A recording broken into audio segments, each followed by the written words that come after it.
तो हम worksheet number 4, इसमें डिबेंचर्स चैप्टर के इंपॉर्टेंट क्वेश्चंस हैं। हम शौर्य के आंसर्स चेक करेंगे कि शौर्य की प्रेजेंटेशन कैसी है और आंसर्स करेक्ट है कि नहीं है।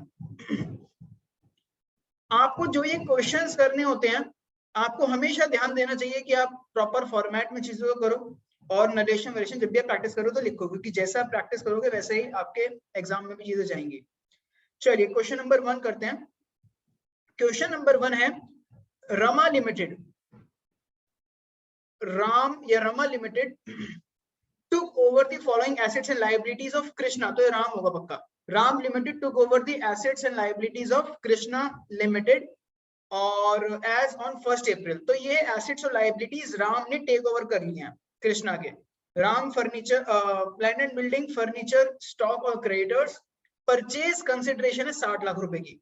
इन एसेट्स के बदले 60 लाख रुपए पे कर रहे हैं, और ये पे कर रहे हैं bye issuing 12% debentures of ₹100 each at premium of 20%। आपको एंट्रीज पास करनी है इन बुक्स ऑफ राम लिमिटेड। ये बहुत ही एक अच्छा क्वेश्चन है, सिंपल क्वेश्चन है अगर आप इसे कर चुके हो, और ये एक बहुत ही कॉमन क्वेश्चन है। एग्जाम में ये वाला क्वेश्चन बहुत आता है, तो उसकी अच्छी प्रोबेबिलिटी है कि ये क्वेश्चन आएगा एग्जाम में। तो ऐसे क्वेश्चन कैसे करा जाता है, आप जो भी एसेट्स लिए हैं आप उनकी एंट्री करते हो, सबसे पहले उनको डेबिट करते हो। तो राम लिमिटेड ने लैंड एंड बिल्डिंग लिया है, फर्नीचर लिया है, स्टॉक लिया है, इनको डेबिट करा है 5 लाख, 1 लाख और 5 लाख से, 50 लाख, 10 लाख और 5 लाख से। ओके, 50 लाख, 10 लाख और 5 लाख से, ठीक है। फिर क्रेडिटर्स को क्रेडिट कराए क्योंकि वो लायबिलिटी है। जो परचेज कंसिडरेशन है उसको क्रेडिट कराए, और बैलेंस शीट अगर आ रही है गुडविल। अब मेरे को यहाँ देखने में काफी कंफ्यूजन हो रही है। चलो ये हो गया 6700, और ये हो गया, ये बैलेंस शीट फिगर निकालते हैं हम लोग। तो क्रेडिट पे कितना हो गया 6700, डेबिट पे कितना आ गया 2000, नहीं 6500, तो यहाँ पे बैलेंस शीट फिगर आ रही है 200, ठीक है। तो ये एंट्री बिल्कुल ठीक है, बीइंग बिजनेस परचेज्ड। फिर अगली एंट्री होती है Krishna to 12% debentures to SPR. अगर आपको कोई चीज समझना है ना तो मुझसे पूछ लेना। और अमाउंट यहाँ पर कैसे आएगा, जो ऊपर क्रेडिट हुआ था वो यहाँ पर डेबिट होगा। नंबर ऑफ डिवेंचर्स निकालेंगे 6 लाख, बल्कि 60 लाख डिवाइडेड बाय 120, बेसिकली आ गया 100 + 20, क्योंकि 20 रुपए का प्रीमियम भी है।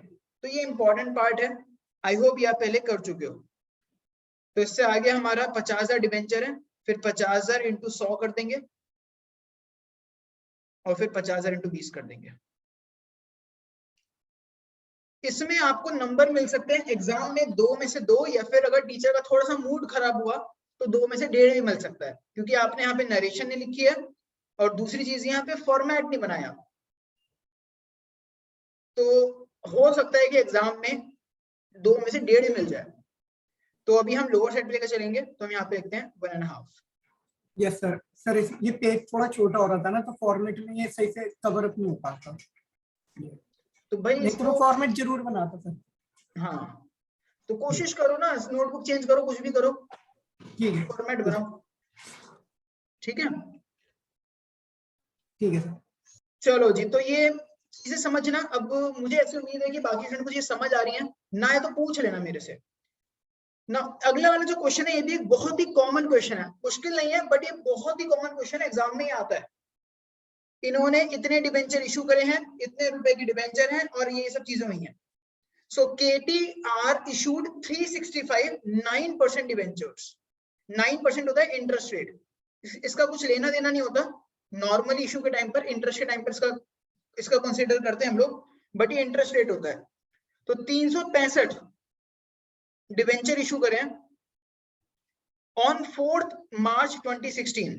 Okay, pass necessary entries for issue of debentures in the following cases, A और बी। ए केस में डिबेंचर को इशू करा है एट पार, रिडीमेबल है प्रीमियम पर। ओके, ये एक पार्ट हो गया 1.5 नंबर का, क्योंकि 2 पार्ट 3 नंबर के हैं, और ये वाला पार्ट भी हो गया 1.5 नंबर का। तो केस नंबर 1 में यहां पर एंट्री हुई है bank to debenture application, amount आया है 365 इंटू 1000 आएगा, जो कि बिल्कुल ठीक आया है, ठीक लिखा है। अगली एंट्री बिल्कुल ठीक है, डिबेंचर एप्लीकेशन टू 9% डिबेंचर, और लॉस डेबिट हो गया, प्रीमियम क्रेडिट हो गया, और अमाउंट आ गया 10%। तो ये 1.5 में से 1.5 मिल जाएगा, नरेशन में लिखी है, फॉर्मेट नहीं बनाया है। अगले पार्ट को देखते हैं। इसमें 6% डिबेंचर डिस्काउंट भी इशू करें, 6% डिस्काउंट है और रिडेम्पशन है प्रीमियम पर। तो बैंक ओके, तो एंट्री का फॉर्मेट बिल्कुल ठीक है, क्योंकि जब डिस्काउंट होता है डिस्काउंट डेबिट होता है, प्रीमियम के टाइम पर लॉस भी डेबिट होता है, प्रीमियम क्रेडिट होता है। अमाउंट देखने वाली चीज है एक बार, तो यहां पर आएगा 365 इंटू 94, 365 इंटू 94, फिर यहाँ पे आ जाएगा 365 इंटू 6 डिस्काउंट में, और लॉस में आ जाएगा 365 इंटू 5। ठीक है, मेरे को अमाउंट ठीक लग रहे हैं, अप्रोक्सीमेटली ठीक है अमाउंट। अब यहाँ पर 3 नंबर का क्वेश्चन है, 3 में से 3 भी मिल सकते हैं। अगर टीचर का थोड़ा सा मूड खराब हुआ तो 3 में से 2.5 भी मिल सकते हैं, क्योंकि एक तो फॉर्मेट नहीं बना है, और दूसरी चीज ये है कि यहाँ पे डेट नहीं लिखी है, क्वेश्चन में डेट गिवन थी। ये बहुत ही रेलेवेंट, बहुत ज्यादा रेलेवेंट चीज नहीं है, बट स्टिल जैसे मैंने बताया, अगर टीचर को लगा कि भाई मेरे को तो नंबर काटने का मन है, तो फिर कोई पॉसिबिलिटी है कि नंबर कट जाए। यहाँ पे जब डेट गिवन तो डेट डालना। सर तो डेट तो पहली एंट्री के सामने डाल दूं ना बस, या हाँ। हर एक ठीक है। हाँ, तो चारों एंट्री में डाल दोगे डेट, तो सेम ही डेट आएगी। अच्छा। और क्वेश्चन नंबर 1 में भी डेट आ सकती थी। तो जब भी डेट गिवन हो, सेफ साइड के लिए, देखो हमारा ये तो टारगेट है कि अब हम चीजों को किस तरह से कैसे इंप्रूव करें कि आधे आधे नंबर, टीचर को कोई बहाना ही ना मिला आधे नंबर भी काटने का। तो यही हम चीजों को प्रैक्टिस कर रहे हैं। Question number 3, on 1 April 2018 RJ limited issued 10 lakh rupees. अब देखो ये भी एक छोटा सा इंपॉर्टेंट पॉइंट है, यहाँ पे रुपीज है, 10 लाख रुपए के डिबेंचर इशू करें, 9% debentures of ₹100 each at discount of 10%, और रिडेम्पशन है 5% के प्रीमियम पर आफ्टर 4 इयर्स, और डेट भी गिवन है। पास journal entries for issue of debentures and prepare 9% debenture account. तो ये क्वेश्चन ने इसलिए डाला था क्योंकि यहाँ पे 9% डिबेंचर अकाउंट बनाना था, तो इसलिए ये क्वेश्चन अच्छा था। तो देखते हैं कैसे करा है शौर्य ने। सबसे पहले यहाँ पे डेट आनी चाहिए थी, बट यहाँ लिखे नहीं है, कुछ नहीं होता, तो यह आएगा। अमाउंट यहाँ ठीक लिखा है, bank to debenture application 10% amount कम आया है, फिर डिवेंचर एप्लीकेशन लॉस और डिस्काउंट को डेबिट कर दिया है, और प्रीमियम है 5% का, बिल्कुल सही है, सब चीजें सही हैं इसमें। अगेन यहाँ पर डेट वाला पार्ट आ सकता था, और यहाँ पर अकाउंट नहीं बनाया है।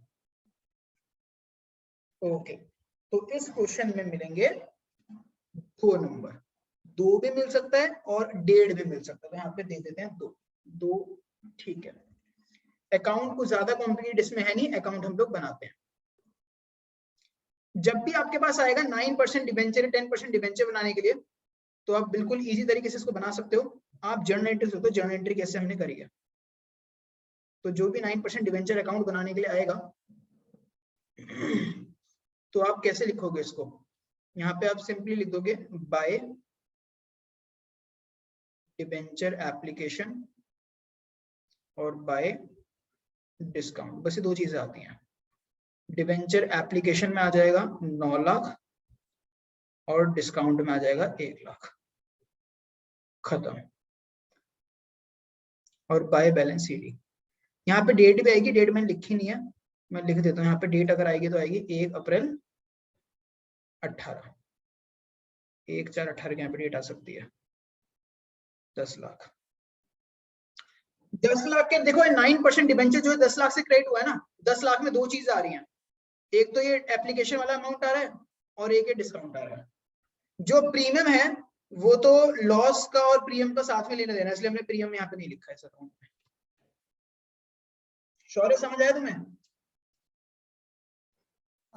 ठीक है। प्रीमियम और लॉस नहीं लिखेंगे, वो तो वैसे क्यों नहीं लिखेंगे सर वैसे? क्योंकि हमें 9% डिवेंचर अकाउंट बनाना है ना, प्रीमियम अकाउंट नहीं बनाना। क्योंकि तुम देखो प्रीमियम और लॉस साथ में आ रहे हो ना, 9% डिवेंचर क्रेडिट हो रहा है 1 लाख से, है ना? Yes sir. ये 1 लाख नहीं है, 10 लाख, 10 लाख 10 से लाख credit है। हो रहा है। तो 10 लाख में दो चीजें थी ना, ये 9 लाख और 1 लाख ये था ना, 50,000 थोड़ा 10 लाख में 50,000 जो ये है वो तो नीचे वाले 50,000 से कनेक्टेड है, लॉस और प्रीमियम तो साथ में कनेक्टेड है। ठीक है सर, ओके। तो जो ये 9% डिवेंचर में 10 लाख है, this is connected with the first two 9 lakh and 1 lakh. Nishant और कनिष्क तुम्हें भी चीज समझ आ रही है? सबको सर के ऊपर जा रहा है? यस सर, समझ में आ रही है। ठीक है, let us attempt question number 4। ये क्वेश्चन नंबर 4 बहुत ही आसान है, एक्सट्रीमली इजी। मैंने ये वाला क्वेश्चन इसलिए दिया क्योंकि अगर ये एग्जाम में आ गया और आपने इसको 1-2 बार कर रखा होगा तो आपके पूरे नंबर आएंगे। So this is a really easy question, इसमें कभी भी डिफिकल्ट क्वेश्चन बन ही नहीं सकता। ये क्वेश्चन था debentures issued as collateral security का, हमने इसको क्लास में करा था, debentures issued as collateral security. तो यहाँ पर क्वेश्चन ये कह रहा है, प्रकाश लिमिटेड ने 10 लाख रुपए के डिबेंचर इशू करे हैं, had 10% had rupees 10 lakh 12% debentures outstanding as on 1 April 2020। तो उनके पास साल की स्टार्टिंग में 10 लाख रुपए के डिबेंचर थे। During the year company took loan of 2 lakh from state bank of Patiala. तो पटियाला के बैंक से इन्होंने 2 लाख रुपए का लोन लिया, for which the company place with the bank debentures for rupees 2.5 lakh as collateral security. 2 lakh का लोन लेके 2.5 लाख रुपए गिरवी दे दिए डिबेंचर्स के रूप में। पास जर्नल एंट्रीज इफ एनी, अगर जर्नल एंट्री करनी है तो करो। Also show debenture and bank loan, also show how debenture and bank loan will appear in the balance sheet. तो हमने करा हुआ है डायरेक्टली कि बैलेंस शीट कैसे प्रिपेयर करते हैं और एंट्री कैसे पास करते हैं, तो हमने सीखा था। ये छोटा सा प्यारा सा टॉपिक था ये। तो लेट अस सी कैसे शौर्य ने किया है। यहाँ पे क्वेश्चन में डेट हमें गिवन नहीं है कि हमने लोन कब लिया है, शौर्य ने डेट नहीं लिखी है, ठीक है, कोई प्रॉब्लम नहीं है। Bank to bank loan amount बिल्कुल ठीक है, हमने लोन लिया है 2 लाख रुपए का और हमने डिबेंचर से गिरवी दिया है, तो ये हो जाएगा। यहाँ पे नरेशन आनी चाहिए थी। फिर क्वेश्चन ने बोला है बताओ बैलेंस शीट कैसे बनेगी। बैलेंस शीट में फॉर्मेट होता है particulars, note number, current year, previous year.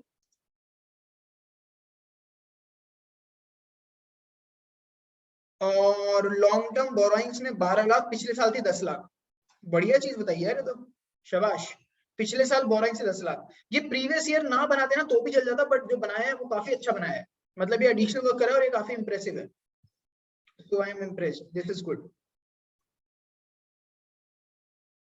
Question ने पूछा नहीं था, ये एक्स्ट्रा बनाया, गुड।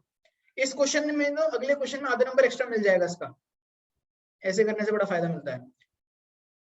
तो यहाँ पे बता दिया है कि बोरोइंग्स इतने की हैं, ठीक है। फिर यहाँ पे नोट्स टू अकाउंट्स बनाया है, लॉन्ग टर्म बोरोइंग्स में 12% डिबेंचर लिखा है और लेस कर दिया है डिबेंचर सस्पेंस। ये 12% डिबेंचर में कितना लिखा है? 12,50,000 लिखा है क्या? हाँ सर। 12,50,000 कैसे आ गया? सर 2.5 लाख की वो कोलैटरल सिक्योरिटी भी थी ना, तो ये जीरो ही तो आएगा यहाँ पे, ये गलत है, नोट्स टू अकाउंट गलत है। नोट्स टू अकाउंट्स आपको ऐसे करना था, लॉन्ग टर्म बोरिंग्स आपको लिखना था लोन फ्रॉम बैंक। आप लोन फ्रॉम बैंक में लिखते 2 लाख रुपए। भाई जो आप नोट्स टू अकाउंट दिखाओगे 2 लाख रुपए तो दिखाओगे, 10 लाख तो पिछले साल भी था, 10 लाख तो पिछले साल भी था, 10 लाख इस साल थोड़ा है, वो नहीं दिखाओगे आप नोट्स टू अकाउंट्स में। समझ रहे हो ना शौर्य क्या कहना चाह रहा हूं मैं? Yes sir. इस साल लोन तो हमने 2 लाख का ही लिया है, फिर तुम क्या करोगे, इसके नीचे दिखाओगे ऐसे 12% डिवेंचर, इनर कॉलम लिखोगे 2 लाख, नहीं लोन हमने कितने के लिए 2.5 लाख, डिवेंचर दिए 2.5 लाख के, नीचे लिखोगे 2.5 लाख, फिर माइनस कर दोगे डिवेंचर सस्पेंस, जैसे हमने सीखा था 2.5 लाख, और ये हो जाएगा 0 और फाइनल अमाउंट आ जाएगा 2 लाख। फाइनल अमाउंट 2 लाख ही आ जाएगा। बेसिकली ये शो कर रहा है कि स्टार्टिंग में 10 लाख के थे, इस बार 2 लाख और ऐड हो गया तो 12 लाख हो गया। ठीक है, यस सर, क्लियर। तुम इसमें ऐसे भी, अगर तुम्हें लग रहा है कि तुम्हें 10 लाख लिखने का मन है तो तुम ऐसे भी कर सकते हो। उसमें पहले लिख दो प्रीवियस ईयर 10 लाख फिर करंट ईयर लिख दो, current loan taken from bank 2 lakh, और टोटल फिर एंड में लिख सकते हो 12 लाख। नहीं सर, वो बहुत कंफ्यूजिंग हो जाएगा फिर, इसलिए, क्योंकि वो हर साल हर क्वेश्चन में होता नहीं है ना ऐसे हाँ कि इस वजह से कि 2 लाख से लोन बढ़ा इस वजह से। तो बेसिकली इस साल जो हमारा हुआ है चेंज, वो तो 2 लाख का ही हुआ है ना, हमने 2 लाख का लोन लिया, 2.5 लाख के डिबेंचर दिए, ये तो हुआ इस साल, वो तो पिछले साल का 10 लाख। तो ठीक है ना। Yes sir. तो यहाँ पर क्वेश्चन ने 2 चीजें पूछी थी, एंट्री 2 नंबर की थी, 2 में से 2 मिला है, डिबेंचर में मिलेगा 2 में से 1, टोटल 4 नंबर का क्वेश्चन था, इसमें मिल जाएंगे 3 number. Question number 5, Mohit Limited issued assets took over assets of 8,40,000 and liabilities of 80,000 from Ram Limited at an agreed value of 7,20,000। जैसा क्वेश्चन नंबर 1 था ना, मैंने आपको बताया था ये बड़ा इंपॉर्टेंट होता है, इजी होता है बट ये काफी आने के चांसेस होते हैं, बिल्कुल वैसे ही क्वेश्चन नंबर 5 भी सेम ही कॉन्सेप्ट पे बेस्ड है। बिजनेस खरीदना, एसेट खरीदना, इसको कहते हैं issue of shares for consideration other than cash, issue of shares और debentures for consideration other than cash. तो एसेट्स लिए हैं 8,40,000 के, लाइबिलिटीज लिए हैं 80,000 की, और परचेज कंसिडरेशन है 7,20,000 का। हमने डिबेंचर्स दिए 9% डिबेंचर 100 रुपए के at premium of 20%, pass journal entries for Mohit limited. तो ये सेम ही टाइप का क्वेश्चन है, बस मैंने प्रैक्टिस के लिए दोबारा से दिया है। Assets liabilities Ram limited 7,20,000। यहाँ पर क्या हो रहा है, यहाँ पर कैपिटल रिजर्व आ रहा है, ऊपर आ रहा था गुडविल, यहाँ पे कैपिटल रिजर्व आ रहा है। ऊपर वाला जो हमने क्वेश्चन करा था 1, उसमें था गुडविल, यहाँ पर है कैपिटल रिजर्व, और बाकी चीज यहाँ पर सेम ही टाइप की है, 7,20,000 और 6 लाख और 1,20,000। यहाँ पे शौर्य ने ओरली निकाल दिया होगा नंबर ऑफ डिबेंचर्स, तो उसमें कोई प्रॉब्लम की बात नहीं है, आप ओरली कर पा रहे हो। अगर आप नहीं कर पा रहे हो तो ये ऐसे निकलेगा, 7 lakh divided by 120 is equal to, यहाँ पर आ रहा होगा 60,000, 6,000, ओके 6,000 आ रहा है, ठीक है शौर्य। फिर 6,000 जो आ रहा है, आप 6,000 को मल्टीप्लाई कर दोगे 100 से, और 6,000 को मल्टीप्लाई कर दोगे यहाँ पे 20 से। तो ये ऑप्शन होता है वर्किंग नोट बनाना ना, यहाँ पे क्वेश्चन ने बोला नहीं है वर्किंग नोट बनाओ, तो शौर्य ने नहीं बनाया, इसमें कोई प्रॉब्लम की बात नहीं है, क्योंकि अगर आप ओरली कर पा रहे हो तो ये तो आपका टैलेंट है। ये हो गए नंबर ऑफ डिबेंचर्स, तो इसमें मिलेंगे 2 में से 2। फिर अगला क्वेश्चन है, हमने डिबेंचर इशू करे 100 का 105 पे इशू करा है, नहीं 100 का डिबेंचर इशू करा 105 पे रीपेबल है, ठीक है बिल्कुल आसान क्वेश्चन है ये, नरेशन यहाँ लिखी नहीं है, और 105 पे इशू करा 105 पे रीपेबल है, ये क्या कर दिया, ये गलत है। इसका आंसर होना था, वैसे गलत नहीं, आधा गलत है, पहला ठीक है दूसरा गलत है। यहाँ पे होना था 2 SPR होना था ना, हमने 105 पे इशू करा है, तो फेस वैल्यू जाती है ना, फेस वैल्यू तो 100 ही है, और डिबेंचर में जो फेस वैल्यू जाती है, यहाँ पे 5 रुपए आएगा, फिर लॉस में आएगा 5 रुपए, और प्रीमियम में आएगा 5 रुपए, समझ रहे हो ना, नहीं समझ रहे? हाँ ठीक है सर। हाँ, loss on issue of debenture 5 रुपए, तो यहाँ पर ये गलती हो गई है। अगर ओवरऑल देखें तो यहाँ पर पहले 2 में मिलेंगे 2 नंबर, और दूसरे में मिलेगा 1 नंबर, 3 नंबर हो गए, और क्योंकि नरेशन नहीं है और फॉर्मेट भी नहीं है, आधा नंबर बोनस का कट जाएगा, 2.5 नंबर से कम नहीं मिलेंगे इस क्वेश्चन में बोर्ड्स में, बल्कि 3 मिलेंगे, क्योंकि सेकंड एंट्री भी ठीक है, सेकंड एंट्री में एक पार्ट ठीक है, 3 मिलेंगे, 3 से कम नहीं मिलेंगे।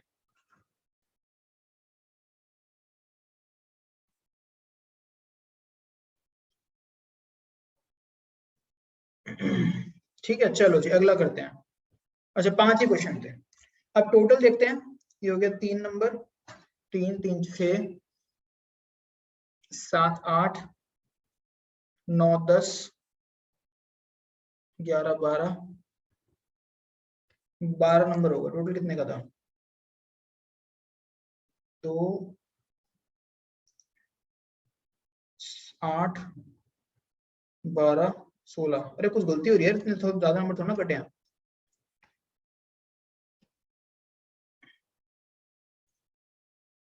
दोबारा करते हैं। भाई तुम भी जरा देखना कितने आए हैं।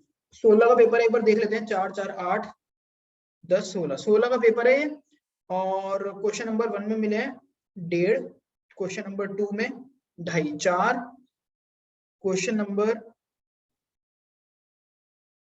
इसमें नंबर नहीं दिए क्या? सर क्वेश्चन नंबर 2 3 मार्क्स है, इसमें आपने 2.5 दिया है क्योंकि ये 2 पार्ट में डिवाइडेड था। वो एक हाँ, कॉलम वो ढांचे दोनों- वो उसके नहीं दिए थे आपने। दोनों को मिला के 2.5 दिए ना 3 में से, ठीक है, क्योंकि फॉर्मेट नहीं बना। हाँ हाँ फॉर्मेट की। तीसरे में दिए 2, तो ये कितना हो गया यार, बड़ा कंफ्यूजन हो रही है। 1.5 और 2.5 4 5 6 6 7 8 9 10 11 12 नंबर है। मुझे समझ नहीं आ रहा 4 कैसे कट गए। पक्का 4 कट गए हैं, आधा हाँ यहाँ सर, पे। एक तो अकाउंट का कटा था और आधे आधे नंबर तो क्वेश्चन के फॉर्मेट में कट गए। अच्छा ठीक है। फिर लास्ट वाली एंट्री लास्ट वाली एंट्री, के भी नंबर 1 नंबर दिया ना। हाँ। तो देखो गाइस, कभी कभी ना ऐसा हो सकता है, मतलब सब कुछ आपने प्रिपेयर कर रखा हो, थोड़ा सा आपका लक खराब हो, तो इसमें मिनिमम 12 भी आ सकते थे, और अगर थोड़ा सा टीचर लीनियंट चेकिंग करे तो उसमें 13 या फिर 14 भी आ सकते थे 16 में से। तो आपको बिल्कुल प्रिपेयर्ड रहना है। मैं थोड़ी सी चेकिंग इसमें स्ट्रिक्ट कर ही रहा हूँ इसीलिए, क्योंकि जिससे आपको समझ आए कि मैक्सिमम आपके नंबर कहाँ कहाँ कट सकते हैं। तो हम इसी तरह से अब हर क्लास में आंसर्स हम डिस्कस करा करेंगे, जो भी आपको वर्कशीट दूंगा, और आपको समझ आएगा फिर प्रैक्टिस कैसे करनी है। किसी को कुछ पूछना है इसके रिगार्डिंग तो पूछ लीजिए। Worksheet number 4।